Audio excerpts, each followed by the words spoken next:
રાજ્યમાં એસઆઈઆરની કામગીરી ચાલી રહી છે ત્યારે મતદાર યાદીમાં ફોર્મ નંબર 7 ભરવાને લઈ અને વાંધો ઉઠાવવા મામલે આજે પૂણા પોલીસ મથકે મોટી સંખ્યામાં અરજદારો પહોંચ્યા હતા। જો કે પૂણા પોલીસે પણ સંબંધિત વિભાગને માહિતીનું અપડેટ મોકલ્યું છે। સુરત શહેર સહિત રાજ્યમાં ચાલતી એસઆઈઆરની કામગીરી દરમિયાન ફોર્મ નંબર 7 ભરી નામ કમી કરવા વાંધો ઉઠાવવા મામલે હવે મામલો ઉગ્ર બનતો જઈ રહ્યો છે।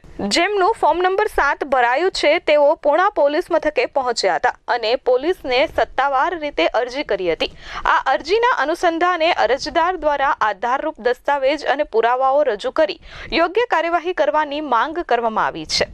એસઆઈઆર પ્રક્રિયા અંતર્ગત મતદાર યાદીને વધુ પારદર્શક અને ચોક્કસ બનાવવા માટે રાજ્યભરમાં કામગીરી ચાલી રહી છે, જેમાં નકલી, ડુપ્લિકેટ અથવા અયોગ્ય નામ દૂર કરવા પર ખાસ ધ્યાન આપવામાં આવી રહ્યું છે। આ પ્રક્રિયા દરમિયાન નાગરિકોને વાંધો નોંધાવવાનો અને સુધારા સૂચવવાનો અધિકાર આપવામાં આવ્યો છે। પૂણા પોલીસ મથક ખાતે અરજદારની રજૂઆત અંગે પોલીસ દ્વારા જરૂરી નોંધ લઈ આગળની કાર્યવાહી કરવામાં સંબંધિત વિભાગને માહિતી મોકલવામાં આવી હોવાનું જણાવવામાં આવ્યું છે। 162 કરંજ વિધાનસભા વિસ્તારમાં આવેલ સંજયનગર રાજીવનગરના સ્થાનિક આગેવાન અમારા શરીફભાઈ, ફિરોજભાઈ, લખનભાઈ, વાજીદભાઈ અને તમામ સ્થાનિક વડીલો તેમજ ઉમાશંકર મિશ્રાજી અને શાન ખાનની સાથે અમે અહીંયા પૂણા પોલીસ સ્ટેશન ખાતે એક રજૂઆત કરવા આવ્યા છે।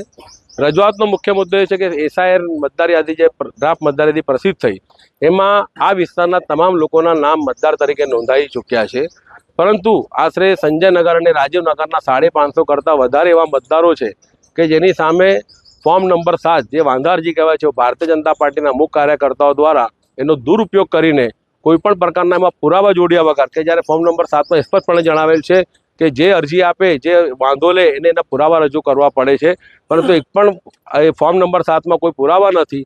એવી પુરાવા વગરની અરજીઓ કરીને આમના નામ કમી કરવાનો હીન પ્રયાસ કર્યો છે। આ એસઆઈઆર મતદાર યાદીમાં નામ કમી કરવું એટલે એનો બંધારણીય અધિકાર છીનવાનો પ્રયાસ છે, દેશની નાગરિકતા છીનવાનો પ્રયાસ છે અને મુસ્લિમ સમાજ કોઈ પણ સંજોગોમાં સાંખી લે નહીં। મુસ્લિમ સમાજમાં એ બાબતે ખૂબ ઉગ્ર રોષ છે। અગાઉ પણ ચૂંટણી અધિકારીને બાબતે રજૂઆત કરી ચૂક્યા છે।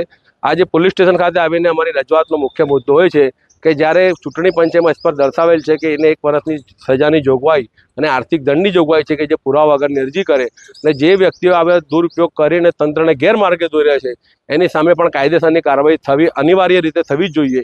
એ માંગણી સાથે આજ રોજ પૂણા પોલીસ સ્ટેશન ખાતે આવ્યા, પીઆઈશ્રીને રૂબરૂ મળ્યા, એમને ખૂબ સકારાત્મક રીતે અમારી રજૂઆત સાંભળી અને જે લોકો વ્યક્તિગત અરજી કરવા આવ્યા છે તમામ અરજીઓ સ્વીકારવા એમને સકારાત્મક રીતે હા પાડી। સંજયનગરના આશરે 450 જેટલા મતદારો છે અને રાજીવનગરના આટલે 100 કરતાં વધારે મતદારો છે, એટલે 550 થી 600 મતદારોની આ સંખ્યા છે ને એ પણ માત્ર મુસ્લિમ સમાજ મતના મતદારો છે।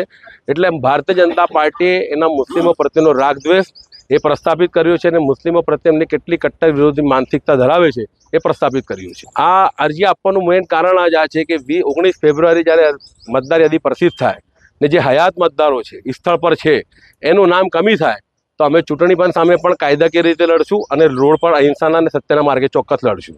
Bureau report S24 news, Surat.